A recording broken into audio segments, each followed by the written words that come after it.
Imagine you're sitting around a fire. It's dark. Someone just brought back a kill from the hunt. A massive deer. Enough meat to feed everyone for days. But here's what's interesting. Nobody's arguing over who gets what. Nobody's negotiating a price. The meat gets distributed. Everyone eats. This system worked for hundreds of thousands of years. For 99% of human history, there was no money, no currency, no concept of buying and selling. Yet humans thrived across every continent on Earth. They built complex societies. They created art. So the question is, how did ancient humans organize value, trade, and resources without any currency system at all? They used three completely different systems. For roughly 300,000 years, humans lived in small groups of 15 to 50 people. These were kinship networks, family, extended family.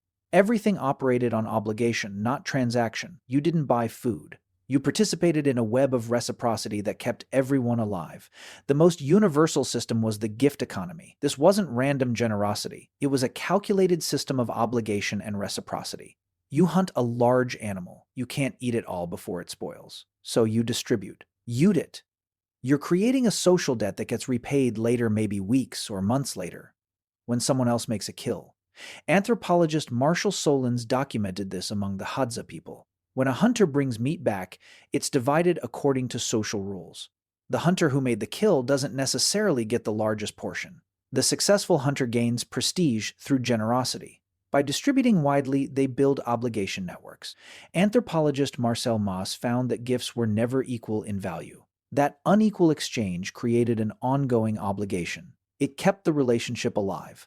Archaeological evidence from Blombo's cave in South Africa 77,000 years ago shows early humans exchanging carved ornaments. These were gifts, prestige items. They were traded over hundreds of kilometers. Value was being exchanged without any currency system. The second system was direct exchange, barter. I have something you need. You have something I need. We trade. But pure barter has a problem. Economists call it the double coincidence of wants. If I have fish and you need fish but have grain, I need to find someone with grain who wants fish. So ancient humans created early forms of currency objects that everyone agreed held value. In Papua New Guinea, shells were used as a medium of exchange for over 40,000 years, not because they were useful, but because they were rare, portable, and everyone agreed they were valuable. The ancient Sumerians used barley as a standardized unit around 3000 BCE. Archaeologists found clay tablets recording transactions barley exchanged for bronze tools, for labor, for land use rights. The Inca Empire had no money system. Instead, they developed the quipa-knotted string recording systems. Different colored strings represented different goods. Different knots represented quantities. In ancient Egypt, workers building the pyramids received rations of bread and beer. The pharaoh organized resources and distributed them. It was a planned economy thousands of years before modern economic planning existed. The third system is perhaps the most powerful. In many ancient societies, wealth wasn't measured by accumulation. It was measured by what you gave away. The more you distributed, the more powerful you became. The potlatch ceremonies of the Pacific Northwest tribes operated on this principle. A wealthy chief would throw massive ceremonial feasts and give away blankets, food, and boats. The chief who gave away the most became the most respected. This wasn't just about respect prestige translated to power. A chief who gave generously could command labor and protect his people. Archaeologists have found evidence of this pattern. In ancient Rome, wealthy nobles spent enormous fortunes on public works and feasts. Why? Not for profit, but they gained status and political power. A wealthy Roman who didn't spend on public projects was despised. Ancient humans weren't primitive. They developed sophisticated systems that worked perfectly. Archaeological evidence from Saddle-Hur-Yuk in Turkey 7,500 people 9,500 years ago shows humans could manage complex communities without money. The site has no evidence of hoarding or massive inequality, yet it supported diverse roles: potters, hunters, traders, farmers. Ancient economies weren't based on infinite growth. They were based on sufficiency economics. You produced enough for your needs and community's needs. The goal wasn't to accumulate more than others. It was to maintain your position and secure survival. This created stable societies. Many ancient communities, they lasted thousands of years with minimal conflict. The Minoan civilization on Crete thrived for over 1,000 years with no evidence of extreme wealth accumulation. Around 10,000 years ago, agriculture emerged. Humans settled permanently. This created two massive changes. First, specialization increased. You couldn't be a part-time farmer and part-time trader. You had to commit. Second, populations exploded. A hunter-gatherer group maxes out at 150 people.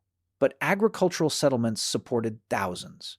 You can't manage that with gift economies. Additionally, agriculture created surplus. Farmers could produce more food than they consumed. This surplus created wealth inequality. A successful farmer could accumulate grain. Grain meant power. Grain meant survival. Around 3000 BCE, the first token systems appeared, clay tablets marked with symbols indicating value. A worker might receive a tablet worth 10 measures of barley and exchange it for other goods. By 1200 BCE, actual coins emerged in Lydia. These were standardized metallic coins. Coins were portable, standardized, divisible, durable, and universally accepted. But something fundamental was lost. The obligation economies had maintained rough equality. A wealthy person had to be generous or lose status. But coins changed that. You could accumulate coins forever and pass them to your children. For the first time, the wealthy had no obligation to share. Ancient economies solved problems we struggle with today. They maintained relative equality. They prevented wealth from accumulating in a few hands. They created security for everyone. They fostered cooperation. They lasted for thousands of years with minimal internal conflict. But they had limitations. They couldn't support billions of people. They couldn't drive rapid technological innovation. Money enabled specialization at massive scale. It created incentive for innovation. It built cities, hospitals, universities, technologies that extended human life and capability. But it created new problems. It created poverty alongside abundance. It created inequality at scales unimaginable to ancient societies. What ancient economies show us is that humans can organize themselves in many different ways. Money isn't inevitable. It's a tool. A brilliant tool that enabled modern civilization, but a tool nonetheless. For 290,000 years, humans thrived throughout. Gift economies, barter, and prestige systems. When agriculture allowed surplus and populations grew, these systems broke down. Coins solved the coordination problem. But studying ancient systems reminds us of something important. The way we organize economics isn't written in nature. It's not inevitable. There's more than one way to keep people fed, sheltered, secure, and connected to each other. The question for future humans might not be, how do we optimize capitalism? But rather, what can we learn from the systems that kept humans alive and relatively equal for the vast majority of our history?